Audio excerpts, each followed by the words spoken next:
Hello students, welcome back to the channel. I hope you people are doing great. We are doing chapter with class +2, that is your macroeconomics. The name of the chapter is problem of deficient demand and your excess demand. We have already started the chapter. We have done what is your deficient demand, its causes and consequences, along with your excess demand, its causes and consequences. जो हम आज करेंगे वो है कि आप कैसे control कर सकते हो अपनी एक्सेस डिमांड और डेफिशिएंट डिमांड को। आप देखिए, मेनली इकोनॉमी में अगर डेफिशिएंट डिमांड है या एक्सेस डिमांड है तो मेनली उसको कंट्रोल कौन करता है? सरकार करती है, बिकॉज पॉलिसी मेकिंग किसके हाथ में है? गवर्नमेंट के हाथ में है। हम डायरेक्टली या indirectly we are the part of the system, but the main जो आपका कंट्रोल करता है वो है government.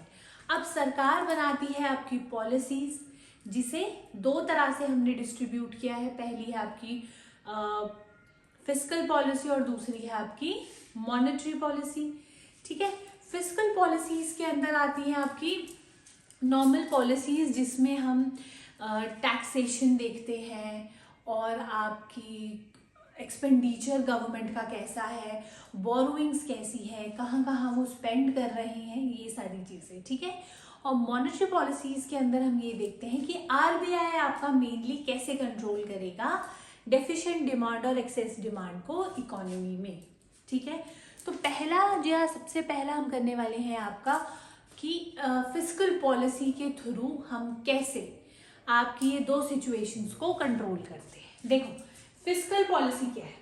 Fiscal policy refers to how the government manages its taxes, spendings and borrowings to meet economic goals. सरकार कैसे manage कर रही है अपने टैक्सेस को? बिकॉज टैक्सेस क्या है? The main source of income for the government, right. दूसरा है स्पेंडिंग्स। अब पैसा तो उनके पास आ गया थ्रू टैक्सेस, अब how they are going to spend that money. ठीक है, अब वो इन्वेस्टमेंट एक्सपेंडिचर कर रही है, क्या कर रही है सरकार। ठीक है, नेक्स्ट है बोरोइंग्स। गवर्नमेंट बोरोइंग्स भी लेती है, ठीक है, थ्रू पब्लिक या नॉन पब्लिक प्लेटफॉर्म्स।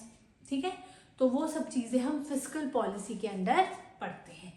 पहला है आपका गवर्नमेंट एक्सपेंडिचर। अब देखिए, this involves the allocation of funds. What do you mean by allocation? Allocation means distribution of funds by the government on various projects and programs. हमें ये पता है कि सरकार क्या करती है, जो फंड्स हैं जो उसके पास आए हैं थ्रू टैक्सेस, ठीक है, मेनली थ्रू टैक्सेस, अब उसको वो कैसे डिस्ट्रीब्यूट करेगी? सबसे पहले expenditure on public welfare. Public welfare, सरकार ने बना दी रोड्स, कंस्ट्रक्शन कर दी बिल्डिंग्स की, ठीक है, हॉस्पिटल बना दिए, ठीक है, या डैम्स बना दिए। अब देखो, अगर मैं रोड बना दूँ, ठीक है, रोड बना रही हूँ, अब इस रोड के लिए मुझे आदमी भी चाहिए ना, कंस्ट्रक्शन वर्क के लिए। अब कंस्ट्रक्शन वर्क के लिए क्या चाहिए? लेबर चाहिए। तो मैं क्या कर रही हूँ? एम्प्लॉयमेंट को इन्हांस कर रही हूँ।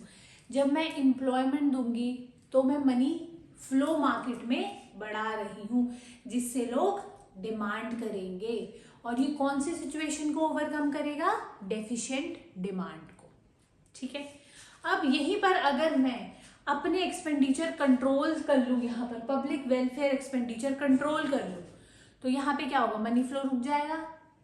अब मनी फ्लो रुक गया, लोगों के पास कम पैसा है स्पेंड करने के लिए, तो ये कौन सी सिचुएशन को करेक्ट करेगा? एक्सेस डिमांड को, क्योंकि अब वो ज्यादा डिमांड नहीं करेंगे, वो लिमिटेड डिमांड करेंगे, क्योंकि उनके पास लिमिटेड पैसा है। Next, expenditure on education and public welfare programmes, same. Expenditure on defence and expenditure on subsidies. अब सब्सिडीज क्या होती है? काइंड ऑफ मैं बोल सकती हूँ आपका डिस्काउंट या किसी चीज पे छूट को हम क्या बोलते हैं? सब्सिडीज।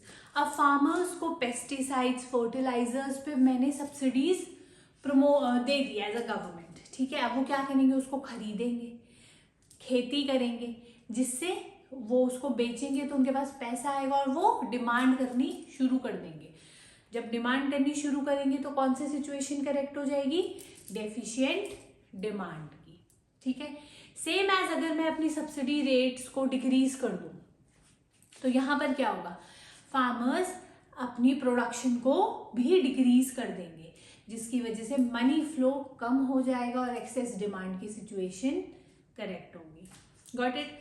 नेक्स्ट है आपका टैक्सेस। टैक्सेस क्या होता है, टैक्सेस होते हैं आपकी कंपल्सरी पेमेंट्स जो हम गवर्नमेंट को देते हैं और उनका मेन सोर्स ऑफ इनकम वही है।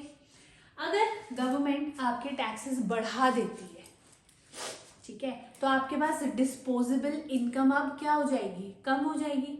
डिस्पोजेबल इनकम क्या होती है, डिस्पोजेबल इनकम होती है सारे खर्चे करने के बाद जो आपके पास पैसे बचे हैं वो है आपकी डिस्पोजेबल इनकम। ठीक है। अब डिस्पोजेबल इनकम आपके पास कम है तो आप कम डिमांड करोगे। कौन सी सिचुएशन करेक्ट हो गई, एक्सेस डिमांड वाली। वेयर एज अगर गवर्नमेंट को ऐसा लग रहा है कि आपकी एक्सेस डिमांड हो रही है इकोनॉमी में, लोग डिमांड बहुत कर रहे हैं क्योंकि लोगों के पास पैसा बहुत है, तो वो अपने टैक्स रेट्स इंक्रीज कर देगी, जिसकी वजह से आपके पास डिस्पोजेबल इनकम क्या हो जाएगी, रिड्यूस हो जाएगी और आप कम डिमांड करना शुरू कर दोगे। ठीक है। देखो क्या बोला मैंने, अगर आपके टैक्सेस इंक्रीज होते हैं तो अब आपके पास डिस्पोजेबल इनकम लेस है तो आप लेस डिमांड करोगे और करेक्ट कर दोगे कौन सी सिचुएशन को, एक्सेस डिमांड वाली सिचुएशन को। सेम एज अगर गवर्नमेंट ने अपने टैक्सेस कम कर दिए तो आपके पास डिस्पोजेबल इनकम अब क्या है, मोर है, ज्यादा है पैसा, तो आप क्या करोगे, मोर डिमांड करोगे। तो कौन सी सिचुएशन करेक्ट कर दी आपने, हमने करेक्ट करी है आपकी डेफिशिएंट डिमांड की। Got it.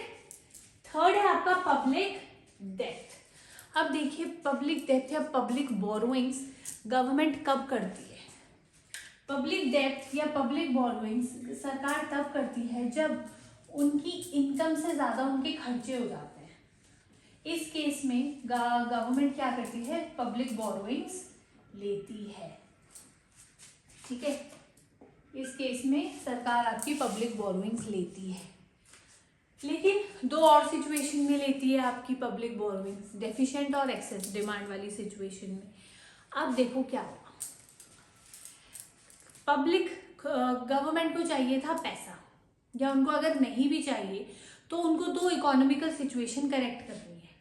पहली है आपकी एक्सेस डिमांड वाली, जब गवर्नमेंट को ये लग रहा है कि हमारे पास एग्रीगेट सप्लाई कम है और एग्रीगेट डिमांड ज़्यादा हो रही है, तो इस केस में गवर्नमेंट क्या करेगी, अपने जो इंटरेस्ट रेट्स हैं वो इतने अट्रैक्टिव बना लेगी कि लोग उनको बोरोइंग्स देने पे मजबूर हो जाएंगे। 5% मिल रहा था, सडनली 8% मिलने लग गया, तो आप क्या करते हो, घर में जो पैसा रखा है वो फटाफट बैंक में डिपॉजिट करा देते हो कि यार इंटरेस्ट ज़्यादा मिलेगा। ठीक है। अब इस केस में क्या होगा, जब पैसा आपके पास कम होगा क्योंकि आपने तो दे दी बोरोइंग्स या डिपॉजिट करा दिए, तो आप डिमांड भी कम करोगे। डिमांड कम करोगे तो एक्सेस डिमांड की सिचुएशन करेक्ट हो जाएगी।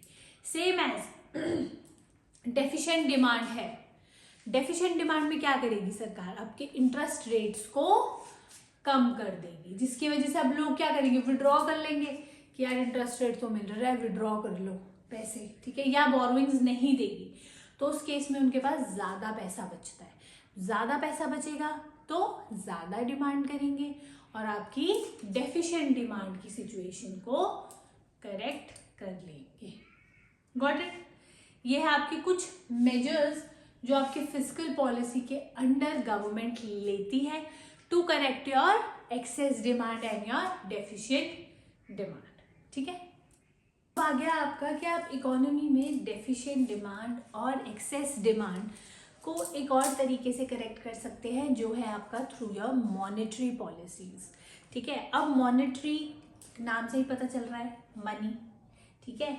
फिस्कल पॉलिसीज में क्या हो रहा था, जो आपकी पॉलिसीज बनती हैं not related with your money और बैंक, बट आपका यहाँ पर क्या हो रहा है, it is related with your central bank of India, that is your RBI। जब RBI हेल्प करता है इकोनॉमी को स्टेबलाइज होने में थ्रू इट्स मॉनेटरी पॉलिसीज, उसको क्या कहा, उसको हम क्या कहते हैं, मॉनेटरी पॉलिसीज, ठीक है। अब देखिए इसके 3 मेन टूल्स होते हैं। पहला है आपका open market operations, bank rates and CRR, cash reserve ratio, ठीक है। अब देखिए पहला है ओपन मार्केट ऑपरेशंस। अब हमें ये पता है कि जो सरकार है वो कुछ सिक्योरिटीज ऑफर करती है ओपनली मार्केट में कि आप उसे खरीदे और बेचे, ठीक है। अब देखिए हमारे पास 2 सिचुएशन है, डेफिशिएंट डिमांड और एक्सेस डिमांड की, ठीक है। अब मान के चलिए कि अगर कोई चीज आपने खरीदी है किसी से, ठीक है, अब आपने अगर कोई चीज बाय करी है तो उस पर आपको इंटरेस्ट रेट मिल रहा है, ठीक है, फिक्स्ड इंटरेस्ट रेट मिल रहा है, जिसकी वजह से आपकी इनकम ज़्यादा बढ़ रही है। इनकम ज़्यादा बढ़ रही है तो मतलब मनी फ्लो ज़्यादा बढ़ रहा है और आप डिमांड ज़्यादा करेंगे, जिससे क्या सिचुएशन करेक्ट होगी, डेफिशिएंट डिमांड की। सेम एज अगर आपने सिक्योरिटीज, सरकार की गवर्नमेंट सिक्योरिटीज बेच दी है तो इस केस में क्या होगा, आपने विड्रॉल कर लिया अपना इंटरेस्ट रेट। अब जब आपने अपनी एक्स्ट्रा इनकम विड्रॉ कर ली तो अब आपके पास लिमिटेड पैसा है खर्च करने के लिए। अब लिमिटेड पैसा है तो आप लिमिटेड डिमांड करेंगे और एक्सेस डिमांड की सिचुएशन करेक्ट हो जाएगी, ठीक है। फर्स्ट केस समझ गए। सेकंड केस समझो, बैंक रेट्स। अब हमें ये पता है कि RBI डायरेक्टली या पर्सनली किसी इंडिविजुअल को लोन नहीं देता, वो एक सेंट्रल बैंक है जो आपके और जो उनकी ब्रांचेस है उनको लोन देता है, कमर्शियल बैंक्स को, नेशनलाइज्ड बैंक को, प्राइवेट बैंक को, पब्लिक बैंक्स को लोन देता है। अगर लोन देते हुए, ठीक है, मान लीजिए RBI है, ये आपका कमर्शियल बैंक, अब यहाँ अगर इंटरेस्ट रेट्स, अब अगर RBI ने अपनी इंटरेस्ट रेट बढ़ा दिए हैं बोरोइंग्स पर तो सेंट्रल बैंक क्या करेगी, बोरोइंग्स कम कर देगी, क्योंकि अब अगर वो थोड़ा सा भी पैसा ले रही है तो उसको ज़्यादा ब्याज देना पड़ रहा है उस पर, जिसकी वजह से वो क्या करेगी, बोरोइंग्स कम कर देगी। बोरोइंग्स कम कर देगी तो फर्दर आपको भी पैसा कम मिलेगा, आपको पैसा कम मिलेगा तो आप डिमांड कम करेंगे, ठीक है, क्योंकि मनी सप्लाई कम है और एक्सेस डिमांड की सिचुएशन करेक्ट हो जाएगी। सेम एज अगर RBI को ये लग रहा है कि इकोनॉमी में डेफिशिएंट डिमांड हो रही है, डिमांड की कमी है, एग्रीगेट सप्लाई ज़्यादा है एग्रीगेट डिमांड के, तो वो अपने इंटरेस्ट रेट्स को कम कर देगी ताकि कमर्शियल बैंक ज़्यादा लोन ले। ज़्यादा लोन लेगा तो वो आपको ज़्यादा लोन देगा, आप ज़्यादा खर्चा करोगे और डेफिशिएंट डिमांड की सिचुएशन रिड्यूस हो जाएगी, correct. Same as with your CRR, cash reserve ratio. Cash reserve ratio क्या होती है, एक परसेंटेज जो बैंक को एज अ कैश रखनी पड़ती है RBI के पास, ठीक है। अब अगर CRR रेशो बढ़ा दिया RBI ने तो अब सेंट्रल बैंक को ज़्यादा पैसा रखना पड़ेगा RBI के पास, जिसकी वजह से उनके पास कम पैसा बचेगा, कम आगे वो आपको लोन देंगे, मनी सप्लाई इकोनॉमी में कम होगी और एक्सेस डिमांड की सिचुएशन करेक्ट हो जाएगी। Same with your deficient demand. अगर RBI को लग रहा है कि इकोनॉमी में डेफिशिएंट है डिमांड, तो वो क्या करेगा, अपनी CRR रेशो को डिक्रीज कर देगा, जिसकी वजह से अब आपके पास ज़्यादा पैसे हैं लोगों को देने के लिए, आप ज़्यादा लोन देंगे, लोगों के पास मनी सप्लाई ज़्यादा होगी, ठीक है। मनी सप्लाई ज़्यादा होगी तो वो ज़्यादा डिमांड करेंगे और डेफिशिएंट डिमांड की सिचुएशन करेक्ट हो जाएगी। आई होप आपको फिस्कल पॉलिसी और मॉनेटरी पॉलिसी में क्या दोनों में डिफरेंस है ये पता लग गया होगा, ठीक है। कोई भी कंफ्यूजन है तो आप कमेंट सेक्शन में पूछ सकते हैं। We have completed the chapter. इस चैप्टर से रिलेटेड या कोई और चैप्टर से related which we have already covered. अभी कुछ चैप्टर्स हैं जो हमने नहीं किए हैं, जो हम कर चुके हैं, उसमें अगर कोई प्रॉब्लम है तो आप कमेंट सेक्शन में पूछ सकते हैं। हम मिलते हैं आपकी अगली वीडियो में।